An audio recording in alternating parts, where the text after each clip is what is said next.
এটা হচ্ছে সেই দিঘার গেট যেটা একটা মানুষ বলেছিল এটা দুর্গাপূজার প্যান্ডেল। কে বলেছিল রে? জানি একটা না মানুষ। কিন্তু এটা জানি যে একজন বলেছিল এটা দুর্গাপূজার প্যান্ডেল।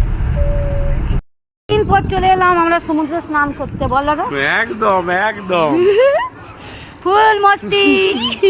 আর ওরা কই? ওই তো গেছে গাড়িতে। ও গাড়ি। কেমন লাগছে? খুব ভালো হয়, এবার স্নান করলে আরোই ভালো লাগে। চ চ চ। তুই চান করবি নি তো গেছি? হ্যাঁ স্নান করব, সবাই স্নান করব। তবে জলে এরকম নামবি? আমি এরকমই নামবো জলে।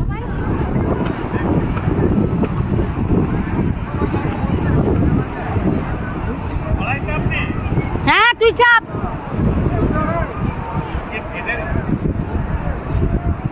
ইয়ে! ইয়ে! হিমা লাল মেরে দিবে।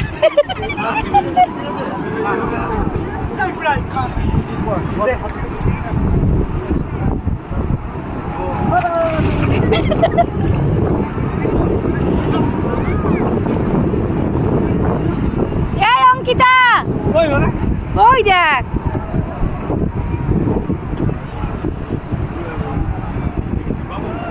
এই দাদা, দাদা আমার ক্যামেরাটা একটু ধর।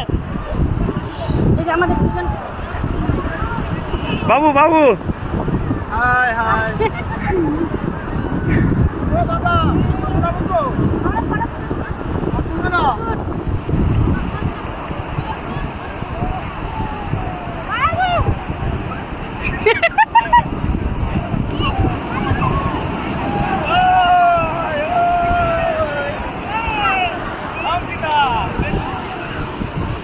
এই দাঁড়া দাঁড়া, ছবি তুলবো।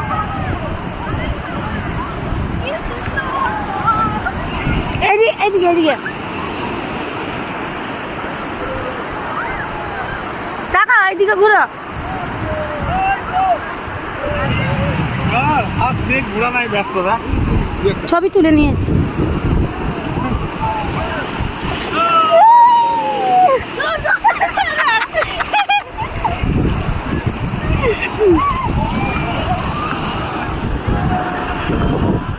সবাই স্নান করতে গেছে। উফ, আমি তো স্নান করে করে হাঁপিয়ে পড়েছি, আর পাচ্ছি না স্নান করতে। সবাই স্নান করছে, কাউকে দেখতে পাচ্ছি না কোথায় কোন দিকে স্নান করছে। আর আমার গলা টলা তো বসে গেছে একদম। ও আবার আর তারপরে হচ্ছে আমি কেন হচ্ছে বেশি স্নান করছি না, কারণ এই যে চাবি আছে, গাড়ির চাবি, তারপরে তোমার হচ্ছে মোবাইল,